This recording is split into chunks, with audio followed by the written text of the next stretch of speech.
Welcome to Animal Rights, the Abolitionist Approach Commentary. I'm Gary Francione. This is our 17th, no frills, no bells, no whistles, commentary concerning the abolition as opposed to the regulation of animal exploitation, ethical veganism as the moral baseline of the animal rights movement, and the principle of ahimsa, or nonviolence, and its role in all of our advocacy efforts. In this, our 17th commentary, we're going to have a discussion involving three of us. I will be joined by Ronnie Lee, who in 1972 founded the Band of Mercy, and in 1976 the Animal Liberation Front, and is considered to be the founder of the direct action wing of the animal rights movement, and he's paid a price for that. In 1975, he was sentenced to 3 years in prison.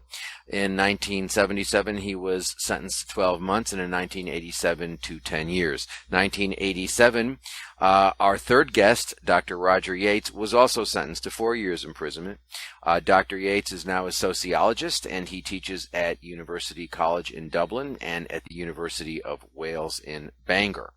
And is really, in my judgment, leading the leading sociologist of the movement in terms of both his historical perspective and his really deep understanding of the sociology of the movement. And in many ways, only someone with his background could bring the perspective that he brings to his academic work, which is uniformly of high quality. But anyway, welcome Ronnie, welcome Roger, and thank you for joining the commentary today. Are you both there? Yes, I'm here. Okay, very good, very good, Hi, very Gary. good. Hi. We're going to cover several topics, and we're going to try to keep focused on these topics so that we don't stray too terribly much. And we're also thinking about this as the first of one of several podcasts that we'll do. So we will probably not cover everything in this podcast. And I suspect that all of us will be getting feedback of different sorts from people about this podcast. And so perhaps in future podcasts we can address not only other topics, but we can address some of the questions that I'm sure that we are going to get as a result of this one. But in any event, let me start off by saying it is a tenet of the abolitionist approach, at least as I have developed it over the past years, that it's nonviolent. As a matter of fact, I say frequently I am violently opposed to violence for both moral and doctrinal reasons. I mean, I see the animal rights movement as the extension of the peace movement. I see the efforts to end animal exploitation as part of the peace movement, and I see what we're trying to do, or at least what some of us are trying to do, as an extension of the peace movement and perhaps a revitalization of the peace movement.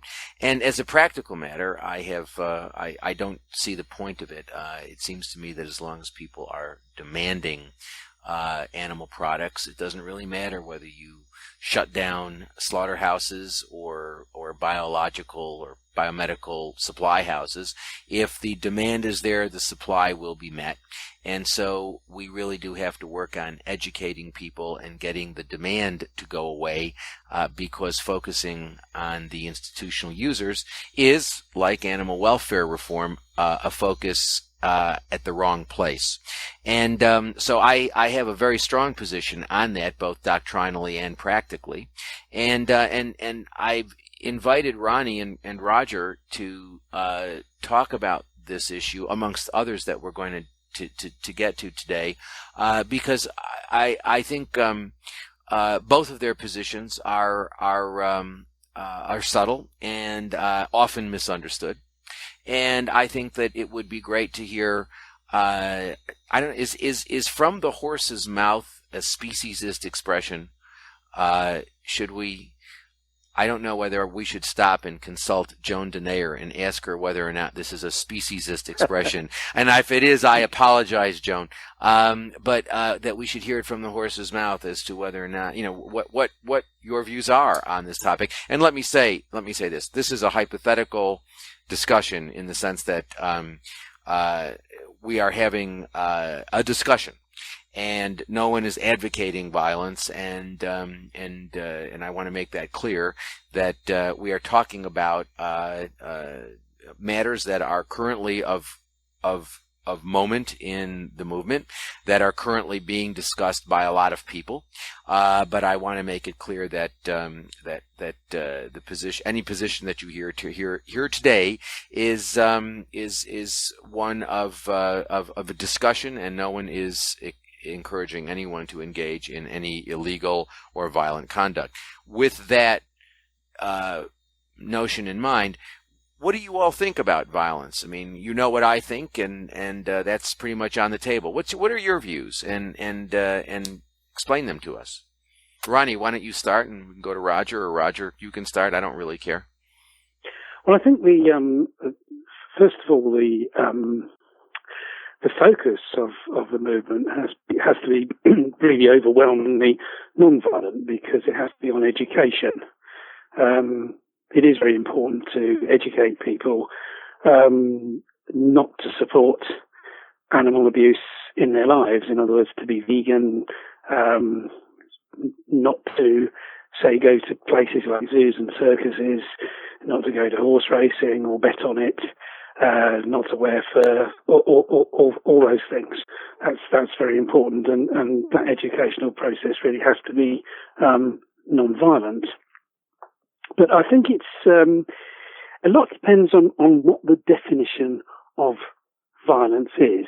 Because if we go on to say we have to have laws to prevent animal abuse, we have to have laws against vivisection, we have to have laws, hopefully one day there'd be laws against using and killing animals for food. If we're going to have those laws, ultimately those laws would need to be enforced, literally enforced, by the use of force, by the state. Now, is that not in itself a form of violence? You see, because it's really my view that if someone is going to be truly non-violent, that person really has to be an anarchist. Now, I'm not an anarchist. I was at one time. I'm not. I haven't been for a long time. But in my view, that to be totally non-violent, you'd have to be an anarchist, because you would have to also reject the violence of the state as well as the violence of the individual. So I think before we talk about violence, we really have to define what we mean by it.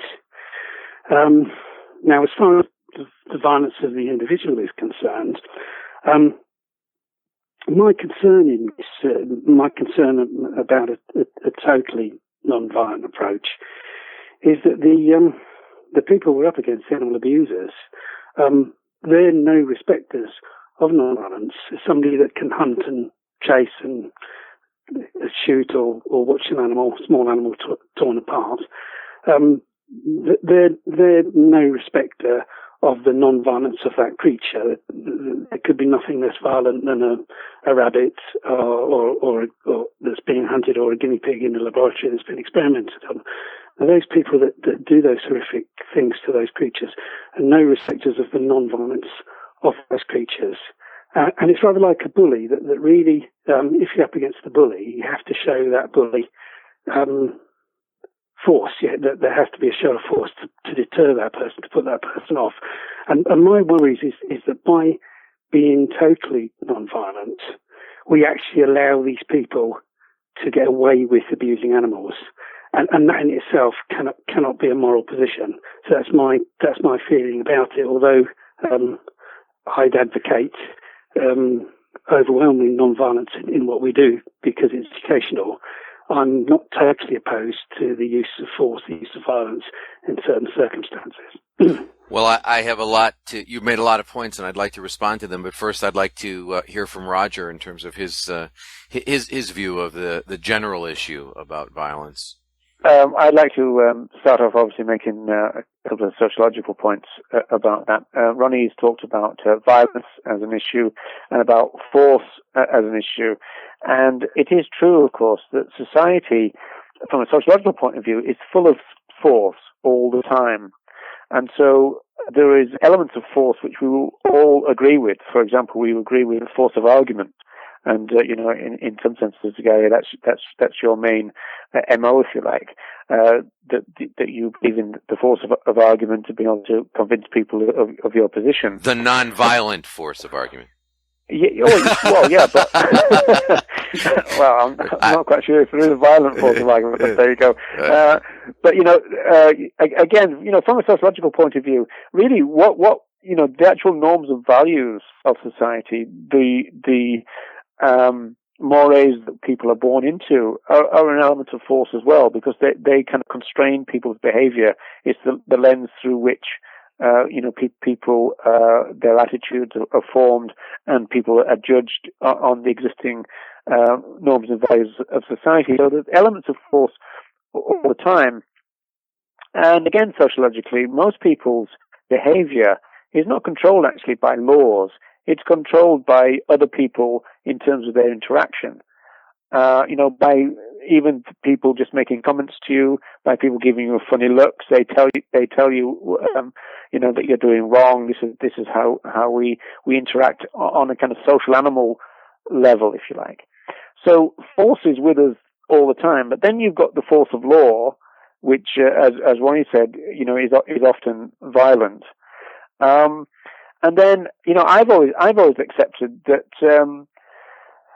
the force of argument is the most important thing, in the sense that would bring about cultural change. But I've always accepted that there's going to be some people, and maybe the ones that Ronnie alluded to, the ones who get a kick out of blood sports or whatever, who will never kind of change in a voluntary sense, and we could never kind of win them over in terms of an argument. So there's got to be an element of force against them, either by just making it impossible for them to do what they want to do, or actually making it illegal. Then there's the issue of violence, and as you said, there are kind of moral elements to this and practical elements. My take on violence is that I've always been opposed to it, but not totally. Certainly not in terms of self-defense. But also on a tactical level, I've always seen that there's a big issue between whether the people who take direct action are interested in what society thinks about what they do, and what, by implication, the rest of the movement thinks about what they do, or not.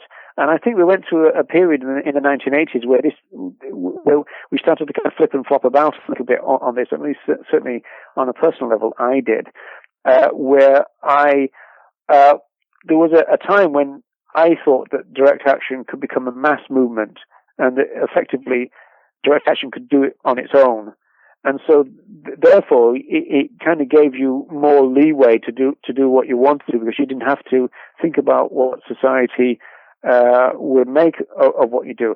I now see that was a naive view, and so therefore, if you're going to take society into account, because it's society's norms and values that you're trying to change, and so that means that you're trying to change the culture which is speciesist, you then have to take into account the existing kind of speciesism in terms of attitudes, and so that means that you're very limited in terms of what you can do. And so in terms of what's going on at the moment in the movement, I'm very worried about these ideas that are floating around on the internet at the moment, which are the notion that we should do everything by any means necessary, and also incorporate that into notions of vegan education, and incorporate that into notions of alliance politics. I just don't see how those things can work as a recipe whatsoever. It seems to me that if you're interested in alliance politics, if you're interested in education, then that means that there's a heck of a lot of things in the direct action terms that you can't do. And one of the things you can't do is be violent. And so, in fact, I would say that direct action really should be, generally speaking, limited to rescue, either in a kind of open rescue sense or a closed rescue sense. So that's my kind of opening gambit on all of that. Well, we can. You both have raised a lot of interesting issues, and let me comment on it. Make a couple of comments, but I'm not going to address everything, because I think these things will work their way into our conversation as we go go forward. But the idea that the law is violent, as a law professor and as somebody who teaches criminal law, I appreciate what Ronnie and you say about the notion that the law is inherently coercive. I mean, it's not just the law, Roger, as you point out, it's not just the law which is coercive, but social norms can be coercive. Quite. I mean, if one behaves in a certain way, the social reaction that one gets might be itself coercive. But when we're talking about the coercion of the state, as Ronnie was referring to when he talks about law, it strikes me as something peculiar about saying, well, we don't want to have violence to children. We think that violence toward children, pedophilia is a bad idea, and it has, for lots and lots of different reasons. It's horribly destructive and harmful to children, and so we want to stop it, and so we imprison people. Are we using violence as a response to violence? Are we being violent? And there is, it seems to me, a sense in which, well, yes, any sort of coercion could be said to represent violence, but it seems to me that there is such a difference when we are talking about the violence of pedophilia and then the violence or the coercion of confinement, that we're talking about something which is not quantitatively different but qualitatively different. Now, I think an important footnote to that is one has to look at one's penal philosophy. In the United States, for example, most prisons are run by private corporations, and the notion of rehabilitation is really not an idea that has much currency in the modern American penal system. It really is retribution, punishment, making the situation really unpleasant. It really is imposing harm for harm's sake. I think it's sort of interesting because I've been watching the election that you're presently having in Britain, the election campaign that you're presently having in Britain right now, and how interesting and different the discourse is. I don't really know whether there's any practical effect to it or not, a practical difference, but your politicians, or at least some of them, are talking about the importance of the prison system being rehabilitative, that it shouldn't be a system where we impose harm for harm's sake, or it's like you did something wrong, so now we're gonna get you, we're gonna harm you, we're gonna hurt you, but rather that you've engaged in some behavior that we regard as antisocial, and we want to get you to see that that's antisocial. We want to rehabilitate you. And the discourse, it's that actually and again, I'm perfectly willing to acknowledge and accept if you tell me that that's just all claptrap and there's really nothing behind it and it's just politicians talking. But at least your politicians are using the R word, rehabilitation. Our politicians don't. We tend to have a very sort of mean-spirited and I think perhaps violent attitude toward what incarceration is or what the enforcement of the criminal law is. So I think that there's a difference. But I also think that there's a qualitative difference between, for example, the harm of pedophilia and the coercion that results, either the organized coercion of the state in terms of enforcing laws against pedophilia, or the social approbation that occurs because most people think it's a horrifying thing.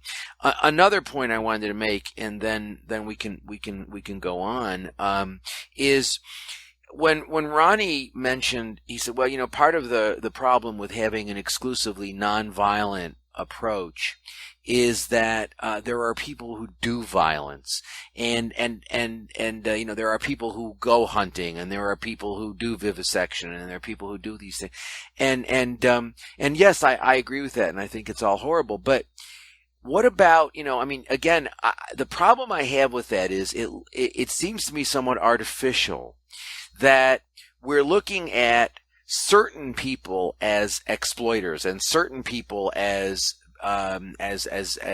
being violent, the violent exploiters, when in fact, in the criminal law, for example, if you get angry, and this is true of law here, it's the common law, so it's true of Britain as well, but if you get angry and you kill somebody, that homicide will often be classified as manslaughter, which is not the highest degree of homicide. The highest degree of homicide is premeditated murder, and it will be regarded as manslaughter because of the emotional component in it. Whereas a perfect example of homicide, which will be considered to be a premeditated, deliberate murder, is if I pay somebody to kill someone else. I very coolly and calmly, give X some amount of money and say, go kill Y. That's an example of premeditated, deliberate murder, and that's going to be punished at the highest level. I agree that people shouldn't be hunting, or they shouldn't be doing vivisection, and they shouldn't be slaughtering animals and whatnot. But what about everybody? It's like we're drawing this artificial line. It's not they who are the exploiters. It's everybody who's the exploiter, because particularly when we're talking about institutional exploiters, they're by and large people who are capitalists. They're indifferent. They'll sell bananas if they can make more money than selling beef. They're running slaughterhouses because that's how they make money. I think there's something perverse about going into the woods and enjoying pointing an arrow at a deer and shooting that arrow or shooting that gun. I think there's something perverse about enjoying that sort of activity. But I also think there's something perverse about the fact that, we jump in our cars and we go down to the supermarket and we buy, some dead animal part or some animal product. And many times we feel good about it because it has the RSPCA Freedom Food label or the HSUS certified, raised, and handled humane label or something like that. And so I think that, when we talk about violence, I think the people who are buying these products are engaging in violence just as the people who are producing them are, and in many ways the people who are producing them are acting in response to the demand that we are creating. Ronnie, what do you think of that? Well, it's, would you say, for instance, that somebody in this country that voted for a government that agreed with sending troops abroad to fight in a war, all those people that voted for that party were just as guilty as the government itself with, for killing those people in those other countries? That would be a similar analogy, wouldn't it? Well, no, not necessarily. If I vote for a government which does things that I don't approve of, I would say that somebody who casts a vote for a party which is known for having for having a racist platform or of some sort, then I would say that, well, yes, if you vote for a party that has a racist platform, then you have moral complicity do you have the same level of moral complicity as the doer? The answer is no, because that person is making an independent decision to engage in conduct which you have, in a sense, enabled. But I don't see that, Ronnie, and I'd be curious to know what Roger thinks. I don't see that as analogous to the person who goes to the store and buys the dead animal. There's a real direct connection there, much more analogous to the person who pays somebody to go and do the killing. Roger, what do you think of that? Roger, as a sociologist, what do you think of that? Yeah, well, I think I would agree with that, in the sense that I think there's a much more direct thing there. But of course, as we probably all know, the ideology of animal welfareism comes in there to fog the issue. Because the promise of animal welfareism is for non-cruel use, and so when people do go to the store, they believe that they've heard the stories about the cruelty, and they've heard the stories that there are some problems, but that's not going to be the product they're buying. So in some senses, animal welfareism acts as a mystifier in that. And in fact, even going back to the 1970s with Peter Singer's animal liberation, he put a strong kind of sociological finger on things when he said that the very existence of traditional welfare groups like the HSUS and the RSPCA in Britain helped with that mystification, because the very existence of those groups that are there to stamp out cruelty means that there is no cruelty in the product that someone picks up off the shelf, because this product can't be cruel because the RSPCA exists. So I think that in actual fact that from both sides of this, it's a little bit more complicated in actual fact, and culpability is difficult there in terms of I think Gary, at the moment you're arguing that people are pretty much aware of the kind of torture or the conditions or they're aware that when they pick up a piece of meat or an animal product or a bottle of milk from the shelf, they're pretty much aware of what it is and what that kind of stands for. And I don't actually think that that's completely true. I think that the ideology of animal welfare mystifies that and kind of puts that out of focus. And the premise of animal welfare as non-cruel use, kind of convinces people that this what I've got now in my hand right now is one of these non-cruel items. Well, Ronnie, what do you think? I'll respond to that in a second. Ronnie, I'd like to hear what you think. I think there's something else going on as well, which is kind of perhaps beyond the animal welfare issue, and that's the idea of habit, that all animals are tremendously creatures of habit, and that includes human beings. And it can be, I remember I used to get so frustrated because how I became a vegetarian and eventually a vegan was I knew somebody who was actually my sister's ex-husband. He was a vegetarian. He was also a very good athlete, very fit guy. It made me, I was a big meat eater at the time. It made me think about it. Never thought about vegetarianism before. And within 3 or 4 days of meeting him, I decided to be a vegetarian. I could not, I lay awake at night trying to justify eating meat, and I couldn't, and I became a vegetarian. And so it always frustrated me that if I was giving leaflets to people about vegetarianism, veganism, why those people didn't just read that and then become a vegetarian or a vegan like I did. Why was it that it was something that I did very quickly, and yet other people could see all that, and yet they didn't change? But now I think I maybe understand it a bit more, and that is that people are so much victims of habit that even that if people are in the habit of living a certain way, if they're in a habit of consuming animal products, that is such a powerful force. That's such a powerful force that it's something that's very, very difficult to overcome. And I think that's to me now. I don't get so frustrated about how difficult it is to somehow to educate everybody, because I understand that. I mean, you get people that are, very nice people in lots of ways, but to try to get them to give up animal products is so difficult. Even when you present them with the whole picture, there's something there blocking that, and I think it's this force of habit that's so powerful. Yeah, there's also an element of safety in numbers, and in fact, what you're saying there, and in fact, what we said all along, is kind of summed up in a kind of quintessential sociological phrase, which is that we are free and unfree all at the same time. And that is a kind of social reality.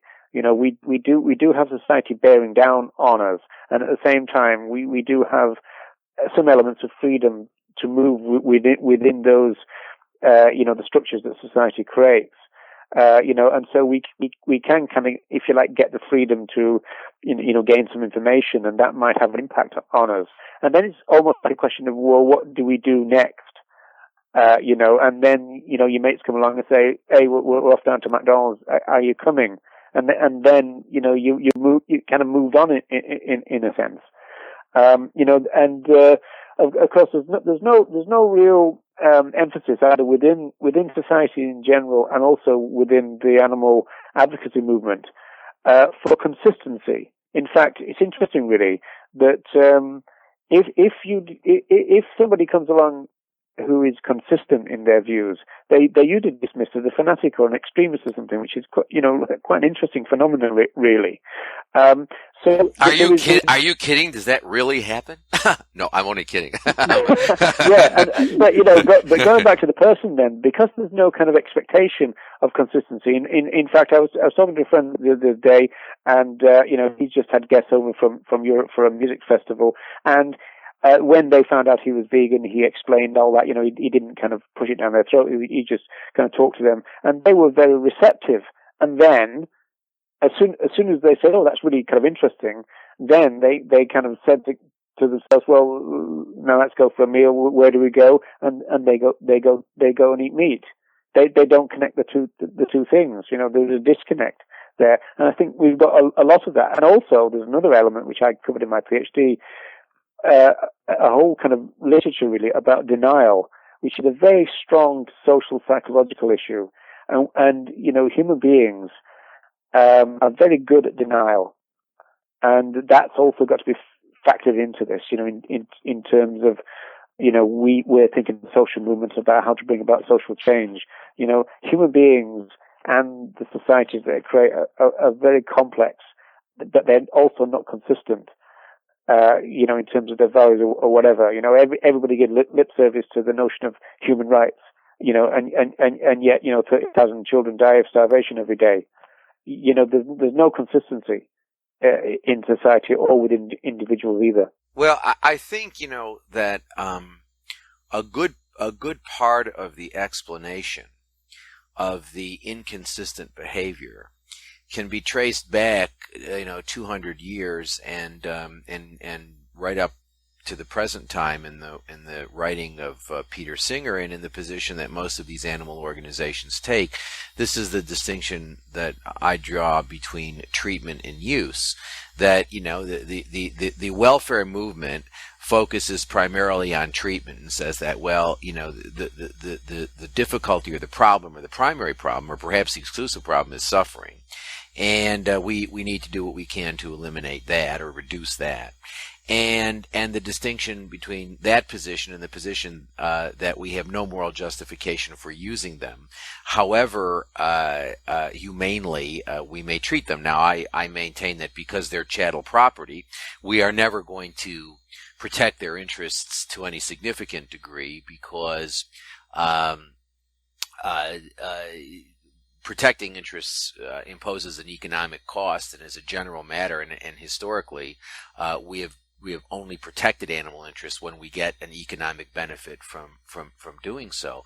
But my argument is that we can't justify the use of animals irrespective of how humanely we may treat them. Now, I think part of the problem is that whatever Singer was saying about how these humane societies present or facilitate or promote the illusion that animals are being used in a humane way.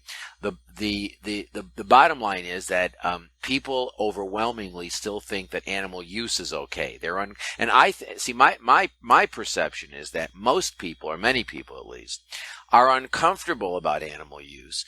But they don't really think that animal use per se is a problem. They think that the challenge is to raise the animal in an appropriate way, or to produce the product in a morally appropriate way. And this notion is reinforced by people like Singer, who do regard people like me as fanatical, and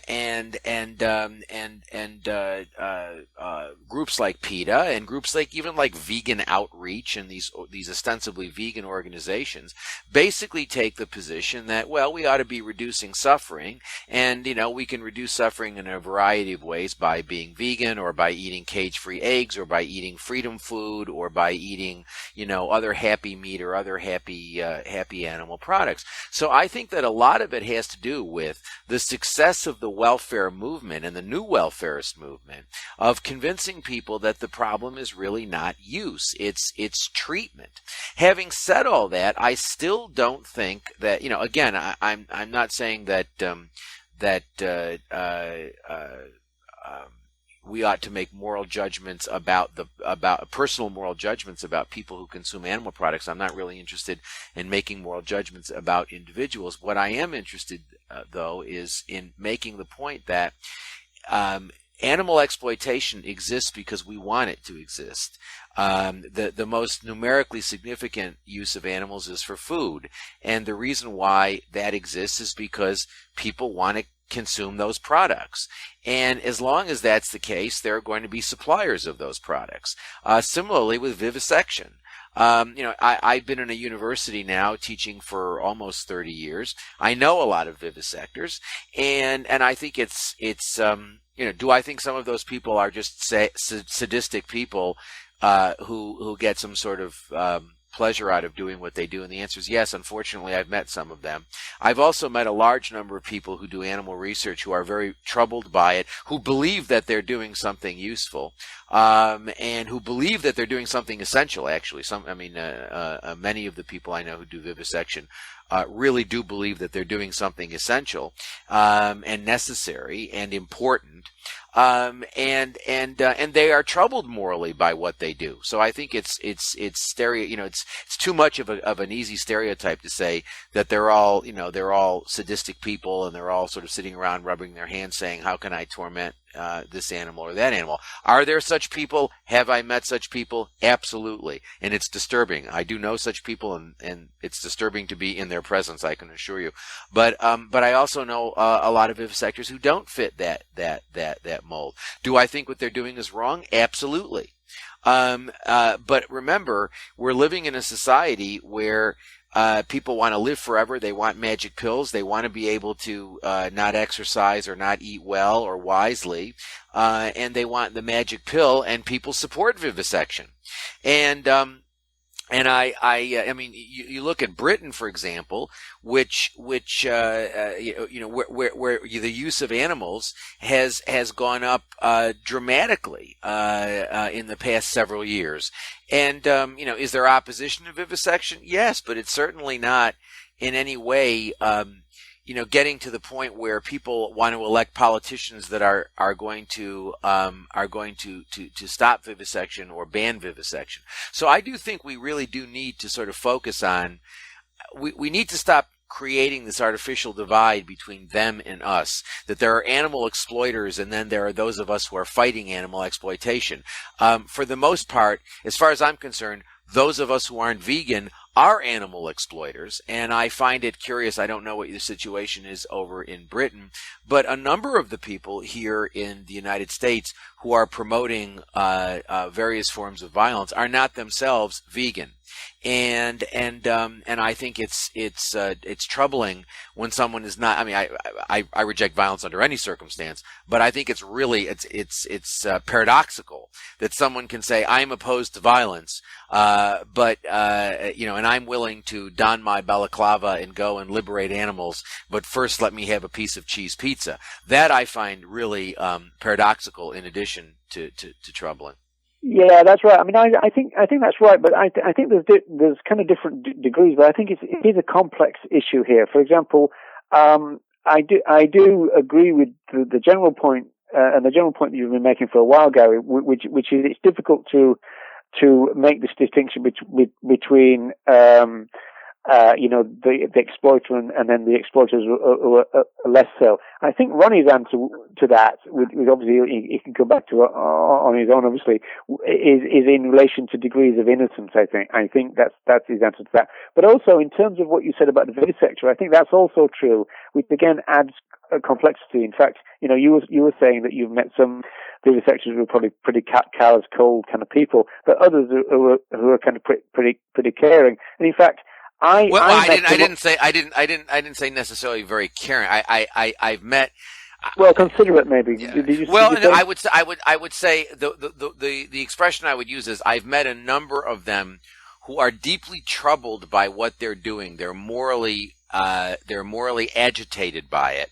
Yeah, I met one of those the other week. I did a radio interview in Ireland about 2 weeks ago, and there was representatives of the Green Party. There was a couple of hunters, and there was me, and I was like the token vegan extremist on the panel, and then there was a vivisector from Trinity College, and he was a fairly kind of reasonable guy. He was troubled about it. He was a big fan of the kind of 3 R's type notion. But Yes. also, in terms of his social situation from a sociological point of view, you know, the way I didn't see this guy as evil, but I just saw him as deeply socialized. Not only was he socialized as a general matter, like all of us were or are, in a deeply speciesist society, you know, a society which is saturated in the norms and values of speciesism, but he's then subjected to the specialist socialization, which you alluded to, which is the fact that, you know, this is for the benefit of humanity, this is essential stuff, you know, this is going to save children and this kind of stuff, you know. And so, you know, to kind of dismiss all that as just being somebody who's evil and an exploiter, you know, is quite kind of, you know, almost kind of crass and you know, mean-spirited in a way, without any understanding of the wider kind of social thing. But then going back to the general consumer of the products, you know, I do think there's probably a distinction to make, and I think Ronnie would make this, you know, more stark than me, between the producer and the consumer of an animal product. Ronnie, are you there? Yes. I mean, I would make that distinction, but I think one factor I think that perhaps hasn't been talked about too much, and this is going back to the, you know, previous mention of the prison system and the law, is the force of coercion, because one function of the law is to coerce people. And obviously, if people are put in prison, we'd like a system where those people are reformed or re-educated. But it isn't just prison that forms a penalty for people. There are things like fines, for instance, that aren't in any way aimed at rehabilitation. That's a coercive force. If you do something, then this money will be taken from you. It's a kind of or else statement, and that in itself, that coercion could be referred to as a form of violence, because at the end of the day, it is something that's but Ronnie, we're back to where we started from in a sense. In social sense, you could say that, you know, the ideology of patriarchy is a form of coercion, yes, and that explains why all these people from PETA are quite willing to take their tops off for the animals and everything. But what I'm saying is that if, say, and it's a deterrent, isn't it? It's a deterrent.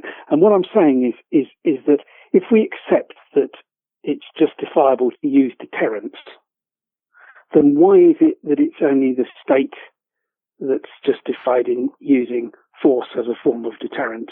What about individuals using, doing something unpleasant to somebody that carries out animal experimentation? So well, it depends what you mean by unpleasant. I mean, first of all, if you mean violent, that's one thing. If what you mean by it is that you are going to challenge that person and make your disagreement clear to that person and engage that person, as Roger did on that radio show, then I think that's perfectly fine. I mean, I do think though that the problem that we're really not addressing is the fact that the reason why, as a sociological matter, and again, I realize I'm treading into dangerous territory here, not being a sociologist, but I think that a good part of the problem here is that the animal welfare movement and the modern, what calls itself the modern animal rights movement, but which is really a welfarist movement, has really convinced the average person that the consumption of animals, the use and consumption of animals, is not per se a or the moral problem. I mean, when you have people like Singer saying that imposing death isn't the problem is making the animal suffer, then what you've done is you've created a class of people who can feel good about themselves by going to the store and buying the Freedom Food or the cage-free egg, or buying none of those products, but just being comforted by the fact of knowing that there are laws that require the humane treatment of animals and things of that nature. So it's not that. I mean, I think that we're ignoring the fact we're treating the consumer as somebody who is sort of a mindless automaton who doesn't really know what's going on and is deluded or whatever. I think that there's a story here that's being told by these animal groups, and people buy it because it's convenient. That doesn't mean they're not morally culpable. Now, what we do in response to that is we educate them, and we educate them, as I advocate, I hope, in creative and nonviolent ways. But one of the things that I've seen, in the years that I've been doing this, is how incredibly responsive people are.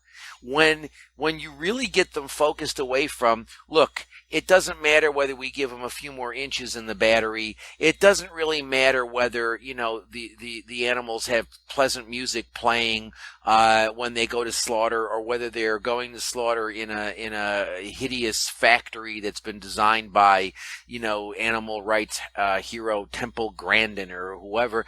That it's basically, why are we killing them at all? Why are we using them at all? What is our moral justification? Why is it that we love and regard as a member of our family our dog, our cat, our bird, or whatever non-human companion that we love, and we stick a fork into an animal that is empirically and morally indistinguishable from the animal who's a member of our family, an animal that we love, however humanely we treat him or her? It just, and I find people are really quite responsive to that. I don't know. No, maybe you don't. No. I mean, I think some people are and some people aren't. I think really the quest is we have to educate as many people as we can, but then we also have to deal with the problem of the people that refuse to be educated. Well, Ronnie, you and I are going to be, Ronnie, I hope you live many, many, many, many happy, healthy years. But the reality is, we're all getting old. And the number of people who are out there who can be educated, there are so many of them, that if you and I and Roger and, dozens of other people, focused our efforts on educating those people, we could keep ourselves occupied for decades. And there are a lot of people out there to be educated. With respect to the people who aren't educable, yes, I agree, there are people out there who are not educable, but shouldn't we be concerned about the people who are educable? Shouldn't we be concerned about the phenomenon that is going on right now, which I think is very, very troubling, and that is the notion that there are these people out there who really do care, and they care deeply, and what they're being told is this propaganda by PETA and the Humane Society and the Royal Society and Compassion in World Farming and all of these welfare corporations that are moving them away from abolishing animal use in their lives and moving them towards happy meat, and basically doing what the Catholic Church did in the Middle Ages, and that is sell indulgences. You can do things that are bad, and you can just pay us, write us a check, and we'll make it all better for you. I think that why don't we focus on the people who are educable, and why don't we try to transform the movement, as it were, so that it stops going in this happy meat direction and focuses on abolition? Oh no, I mean, absolutely. I agree with you. I think the thing I'd say though is that in terms of the people that can't be educated, I think we have to accept there are going to be people that refuse to be educated, and take that into account as part of our strategy. With regard to these organisations that are telling people that it's okay for animals to be killed as long as they're so-called humanely reared, people like the RSPCA, etc., then the question is, what do we do about that? I mean, do we get involved with those organisations and try to change them? This is a tactical, a matter of tactics, isn't it? What's the best way to deal with those organisations? There was the RSPCA actually, at one time was not opposed to hunting. They're actually totally happy with hunting. There was a lot of hunters involved in the RSPCA. And there was a movement, a group called the RSPCA Reform Group that got involved with the RSPCA, changed that by electing different people onto their council. They actually managed to get rid of the hunters and change the RSPCA's policies, so they were opposed to hunting. So, that kind of thing has been done in a small way. But whether that would be a kind of justifiable use of resources to kind of do that again in a much bigger way, it's difficult to say. Well, I mean, I don't know. I by the way, don't think that this is restricted to organizations just like the RSPCA or certainly HSUS, which is every bit the same sort of organization. I think you have organizations like PETA. I mean, for example, they announced a boycott of Kentucky Fried Chicken as long as Kentucky Fried Chicken is not gassing chickens. And then as soon as Kentucky Fried Chicken in Canada agrees to phase in over the next 3 million years buying its chickens from suppliers who gas chickens, then PETA calls off the boycott. Well, that sends a very, very strong, and praises Kentucky Fried Chicken for its concern about animal welfare. Well, what does that do? That sends the message that consuming gassed chickens is a morally acceptable thing to do. So I don't think it's just the old line organizations. I think it's basically all of these virtually all of these organizations. But I think you've raised a fascinating question that we will now turn to our resident sociologist, Dr. Roger Yates, because I think that Roger, Ronnie's question, what do you do when you're confronted with all of these big mega animal welfare corporations? Do you try to get involved and change them, or do you just try to work outside of them and sort of ignore them and move on? Well, that is a big question, and I suppose it also goes into one of Ronnie's current themes, which is, do you get involved in politics in some way? Like, for example, do you get involved with the Green Party? That kind of issue. I'm not quite sure, in the sense that my attitude towards the HSUS and the RSPCA is that I don't mind what they do in a traditional animal welfare sense, which is that they rescue the abused animals from the backyards and look after them and prosecute the people who did it and this kind of thing. In some senses, the one thing that they shouldn't get involved with is kind of campaigning in a way. They seem to be very kind of traditional welfare, cats and dogs and all that kind of stuff. And then there's a kind of crossover into animal welfare or progressive animal welfare, and then the counter start calling them animal rights, and so it causes a lot of confusion. I think in terms of a strategy for change, which I would support, is not necessarily getting involved with them, which sounds like years and years of kind of struggle with people who are kind of entrenched within the welfare ideology.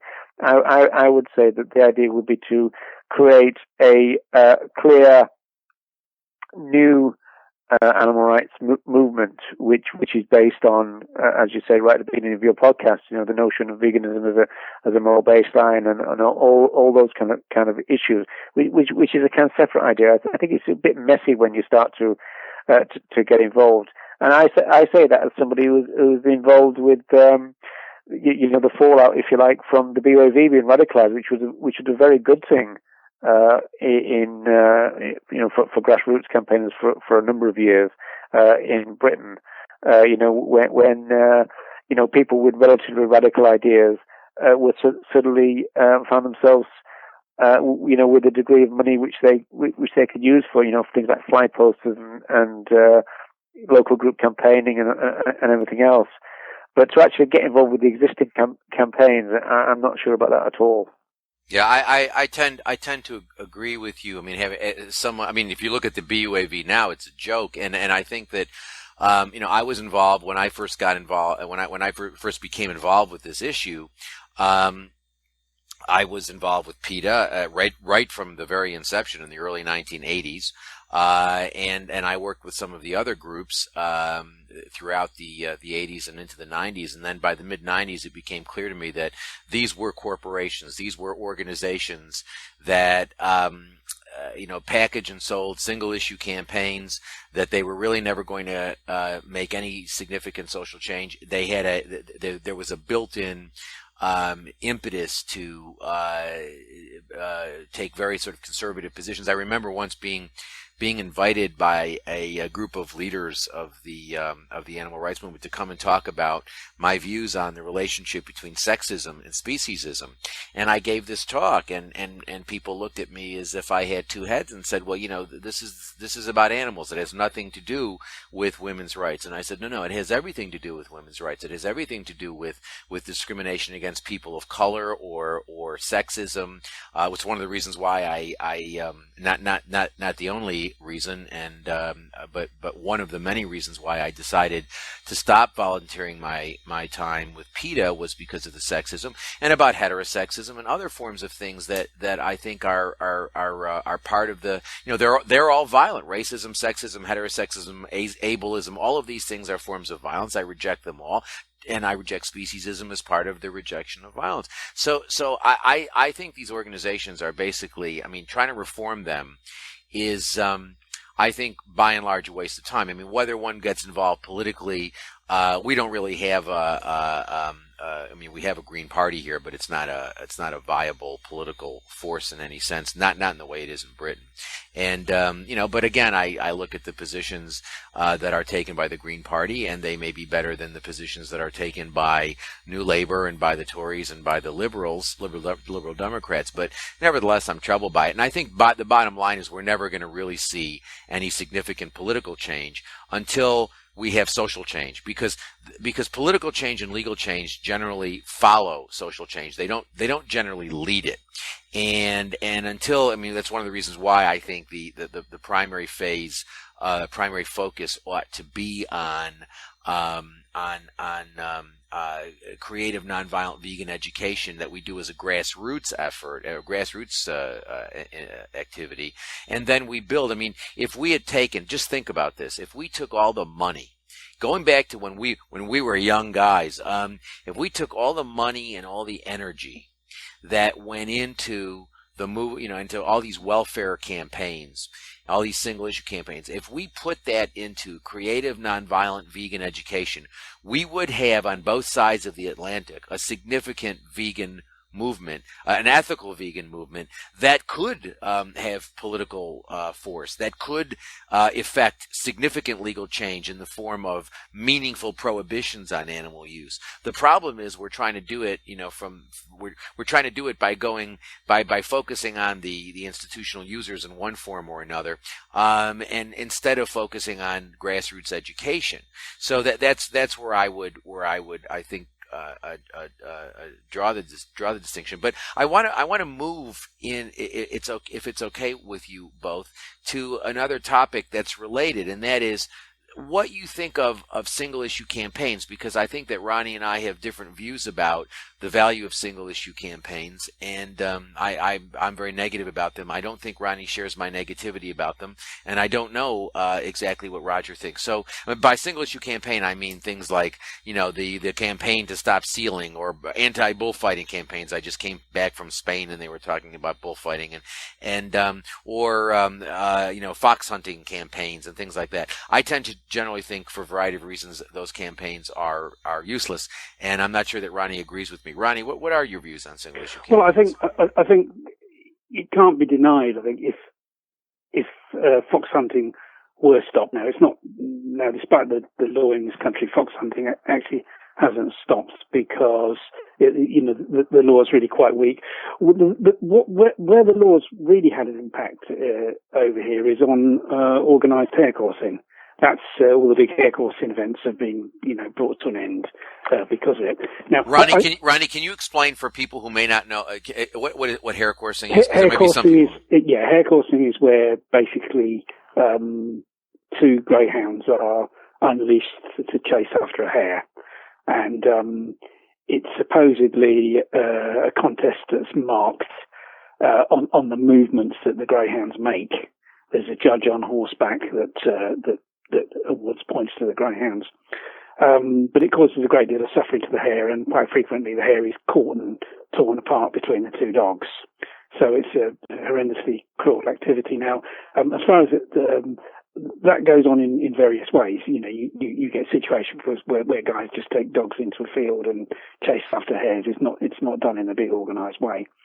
The law has enabled some police forces to really crack down on that type of activity, however, and that's been reduced in some areas. And the big hare coursing events, where you get, hundreds, if not thousands of people attend them, and they can go on for several days. Like, for instance, the most well-known and the biggest one of all was an event called the Waterloo Cup, which was held up near Liverpool every year. That's all come to an end because they're not able to do that because of the Hunting Act. And that's been the biggest impact of the law against hunting with dogs. It hasn't been on fox hunting. It's been on hare coursing, and I think that of itself that is a positive thing. I mean, in terms of the whole kind of holocaust of animal slaughter and suffering, it is quite small. But nevertheless, I think it is something that I regard as positive. And I think there's no harm in people campaigning on single issues, providing they kind of don't do that at the expense of vegan campaigning. In other words, if they say that this issue is what's important, and veganism is important, it doesn't matter whether or not people are vegan. If that attitude is adopted, and there are some organisations, I mean, for instance, the League Against Cruel Sports that campaigns against hunting, they've got that kind of attitude. They haven't got an animal liberationist approach to as a whole. It's their opposition to hunting is not done from an animal liberationist basis, and they have people there that think it's perfectly okay to eat meat, for instance.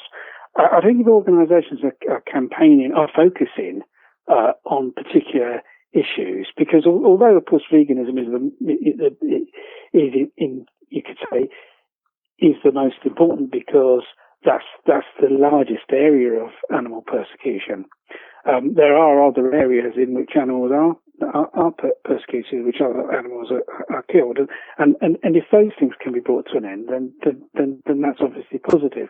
And if people that are campaigning against these other areas of animal persecution are doing so from a vegan point of view, are doing so as part of an overall opposition to all forms of animal persecution, then I think that's fine.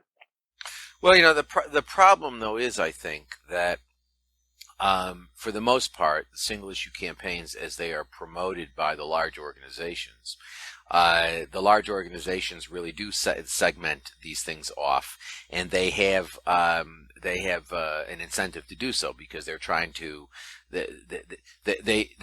they want to package the campaign to be acceptable to as many people as possible, and so they don't mix it with an abolitionist message of saying, well, we're trying to take one brick out of the wall, but we really want the whole wall to come down. They're saying, well, let's focus on seal hunting, or let's focus on bullfighting, or let's focus on hare coursing. And I think that, when you live in a society where, X, Y, and Z as activities are all regarded as acceptable, indeed as normal, to the extent that you go after X, you implicitly or explicitly, but you certainly implicitly say Y and Z are morally distinguishable. And I think that's been the problem with, vegetarianism, for example. You have these vegetarian campaigns, and it suggests that there's some sort of difference between meat and dairy and other animal products, when there really isn't a morally coherent distinction there. And this is something I have a lot of argument with. Perhaps you don't so much in the UK as I do here, and that is,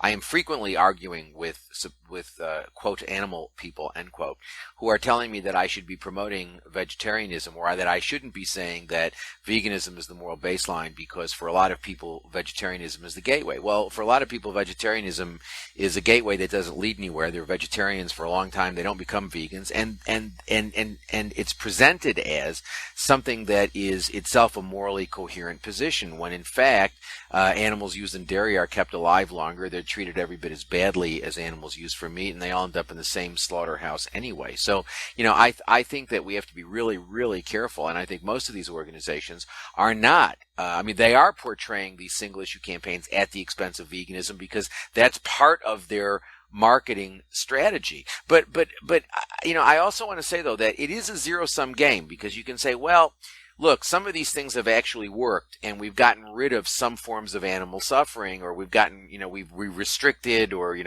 gotten rid of some things. And the answer is, yeah, but you got to look at the bigger picture in terms of, I've got 3 hours today, and I've got $10 to spend, and should I spend it on advocating cage-free eggs, or should I spend that time and those resources, the labor and the financial resources, on educating people about eating no eggs? And so you can always say that,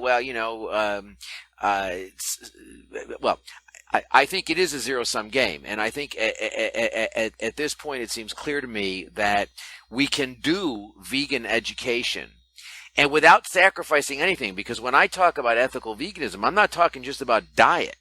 I'm talking about eating them, using them, wearing them. So it's really sort of portrayed as, when I talk about ethical veganism, I am really talking about it as the abolition of animal exploitation in one's life. And it means you don't eat them, you don't wear them, you don't use them, you don't go to circuses, you don't go to rodeos, you don't patronize hair coursing, you don't, it's all part of, the notion that animals are non-human moral persons, and that we can't justify exploiting them in that way. And I think it's very, very dangerous. We focus on the seal hunt, for example. We've just finished another go round with that, as if there's a difference between seal fur and the fur of other animals, or as if there's a difference between wool and fur, or leather and fur. Well, I think the difference that is perceived by the groups that get involved with these campaigns. You said that they often don't have an abolitionist message, is because they believe the abolitionist message is too much for people, and so what they're searching for is the winnable and the doable.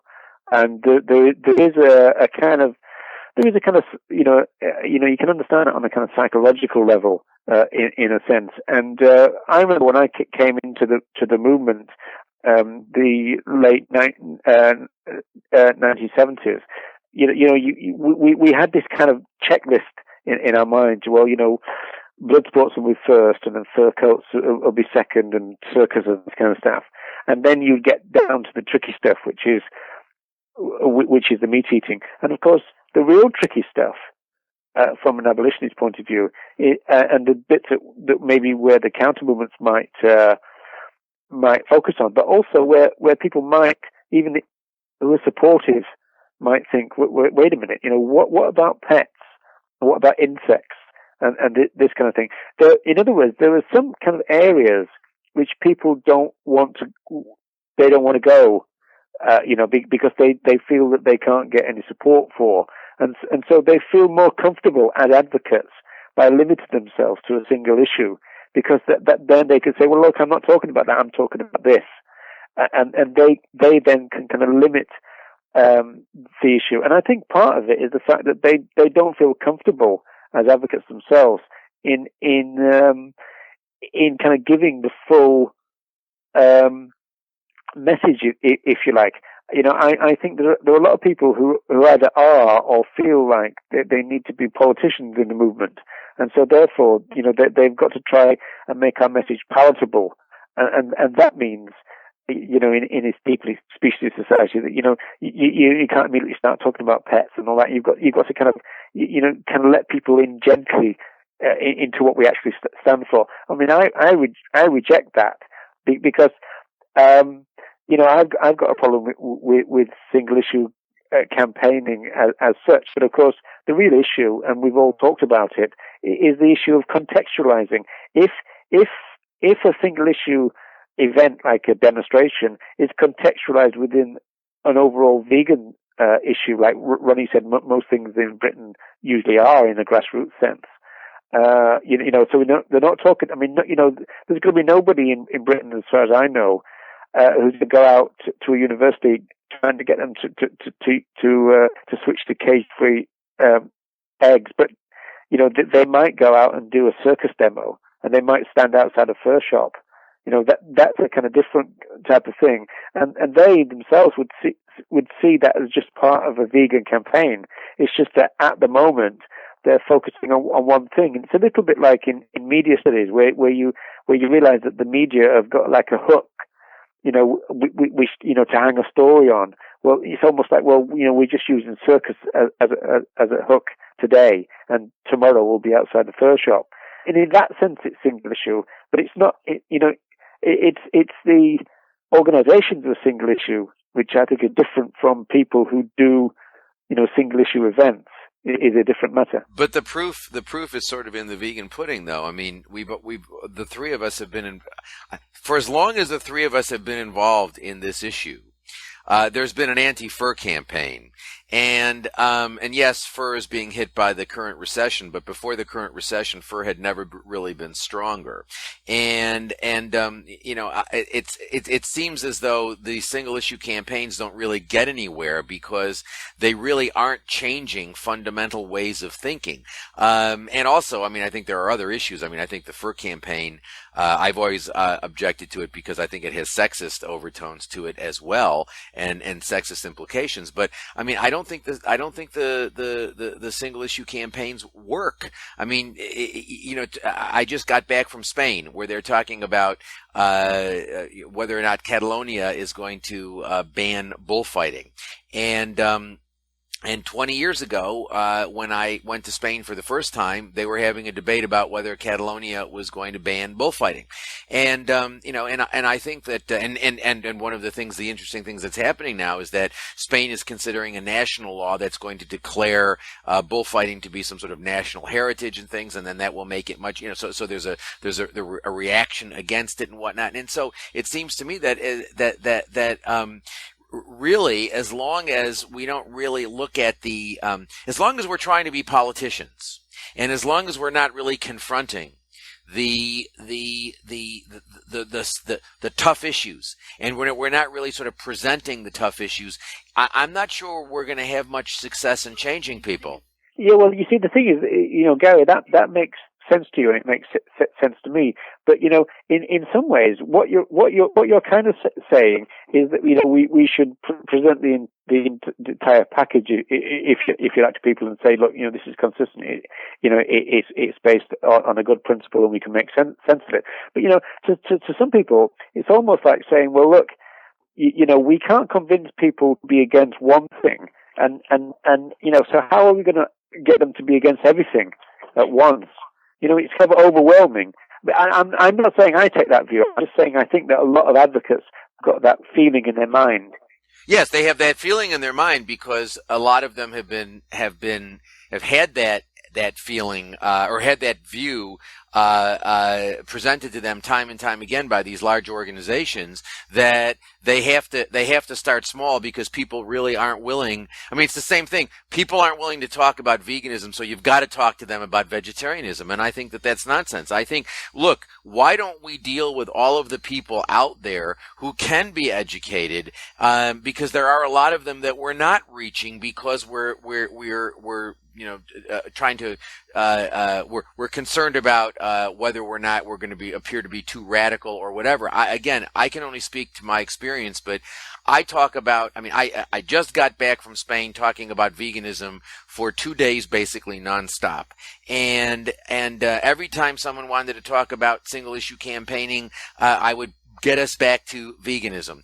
And I got an email from the organizer of the conference who said, there are going to be a lot more new vegans here as a result of this discussion that you had, and the fact that you did deal with the tough questions and you did answer the tough questions. So I do think that we shouldn't be afraid of the ideology of liberation, the ideology of abolition. We shouldn't be afraid of that. But we're going to be going on too long, and I want to go into a topic that Ronnie raised in an email with me because I think it's extremely important, and I want him to address it. And that is his views about the internet, positive, negative. How has the internet changed what those of us who are concerned about animals are doing and can do, Ronnie? What do you think? Well, I think in many ways it's been a positive thing because it's a way that information can be exchanged. It's a way that the public can access information. They can access websites of animal protection organisations, organisations promoting veganism. You can refer people to those websites. They can learn a hell of a lot from that. As I said, in communication and organisation between ourselves. Once again, a very positive thing, a good way of keeping in touch. So in a lot of ways, it's been something very positive. But I think there's also a negative aspect, and that is that I think it's extremely important to interface with the public, to get that out there on the street. If we're going to educate people, we've got to mix with the public. We've got to be where the public is. We've got to do street stalls. We've got to actually engage with ordinary people. And I think one of the problems that's been created by the internet is that it's turned a lot of people into kind of armchair campaigners, where basically they think that you can kind of just send emails around about things to each other, and that somehow changes things. I think there's always been a problem within the animal rights movement of distinguishing between what actually is effective, what actually changes things, and what is basically just a load of hot air. In fact, it's the kind of I know we're all having a discussion now, but I think if animals could be liberated by people talking about animal liberation, then they'd have long ago been liberated. If animals could be liberated by animal rights people, watching programs, watching films about animal exploitation, discussing it with each other, then once again they'd long ago have been liberated. Because really it's engagement with the public that changes things, not so much engagement. I mean, I appreciate there has to be engagement between ourselves to decide things and discuss things, but I think what's happened with the internet is that's kind of increased that side of it. So it's become detrimental. I mean, I'm on a number of email lists, and there's one particular one I'm on, and I know Roger's on it as well. And there's a huge discussion going on at the moment about, I think there's a number of discussions going on where, people are arguing about different things. And they're spending all their time engaged in this debate, and it's something I've tried very hard to stay out of, because what happens is people kind of focus on that, and rather than on getting out and educating people.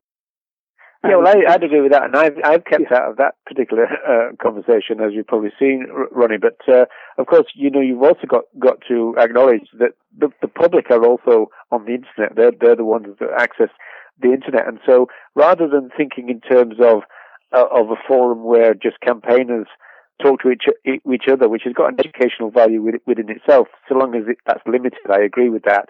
But in some senses, if you go to something like I'm on something called the forum site, which is a public site, but there's an animal rights thread to it. And if you go on that, you can actually have extended conversations with people in the same way as you could at a street stall. So I don't actually see that there's a problem there. I mean, I do see there's a negative aspect in the sense that people can then end up just talking to two or three people on a little forum, and they might just be campaigners that they're talking with one another, as it were. But you can actually engage with the public on the internet as well as on the street. So there is that thing to take into account as well.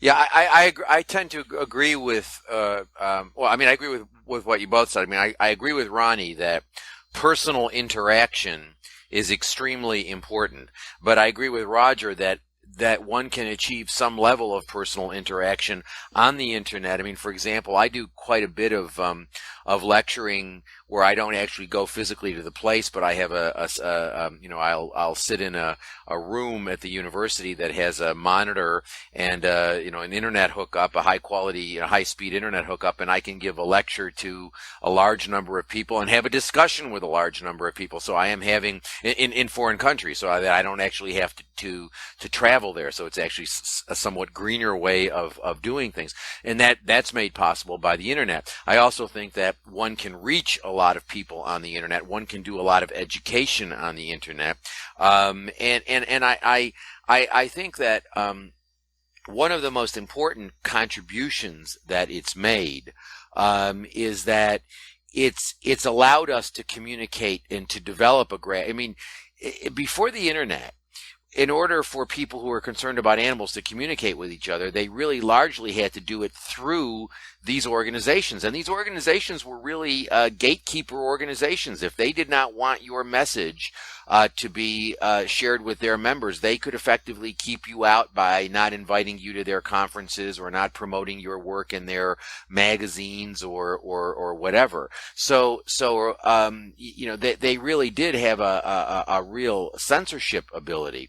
And now I think with the internet, opportunity costs of communication have dropped dramatically, so that we can communicate with people all over the world, and we can identify people who have similar views so that we can help them. I mean, one of the things that I do a great deal of is I interact with groups of grassroots activists in different countries, giving them ideas about things that they can do to promote nonviolent vegan education. I was just having a discussion several hours ago with someone in Spain who was we were talking about how setting up a booth or a table at a local market on a Sunday and distributing vegan food and distributing literature about veganism. And by veganism, I don't just mean vegan diet. I mean, no eating them, no wearing them, no using them, but basically talking with folks about how they can effectively interface with people in a physical way in their own communities.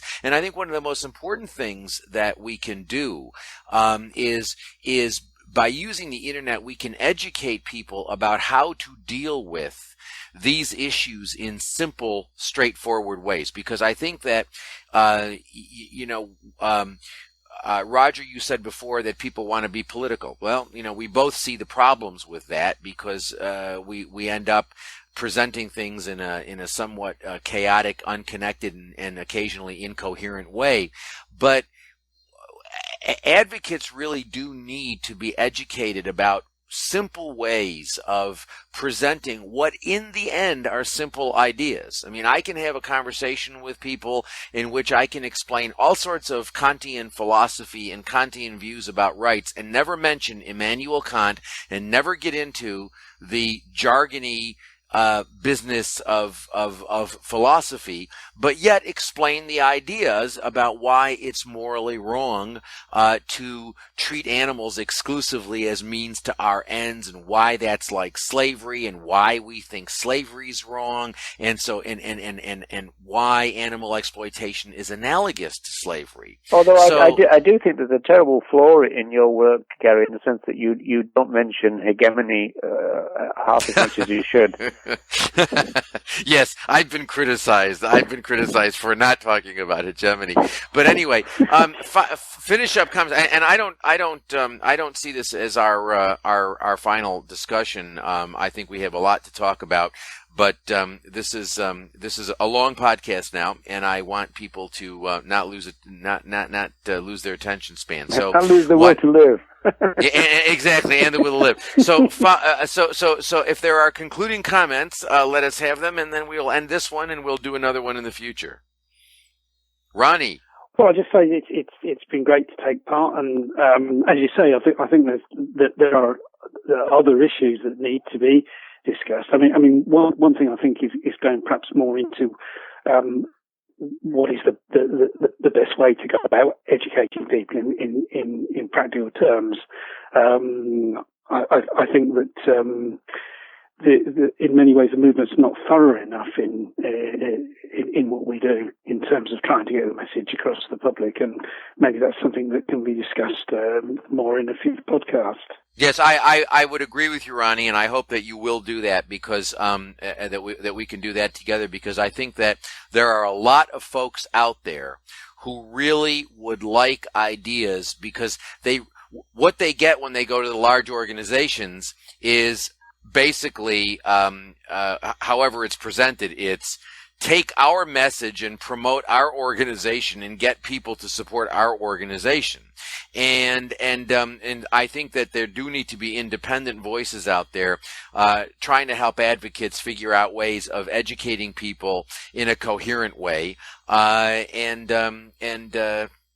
I agree with you. Roger, what are you parting thoughts?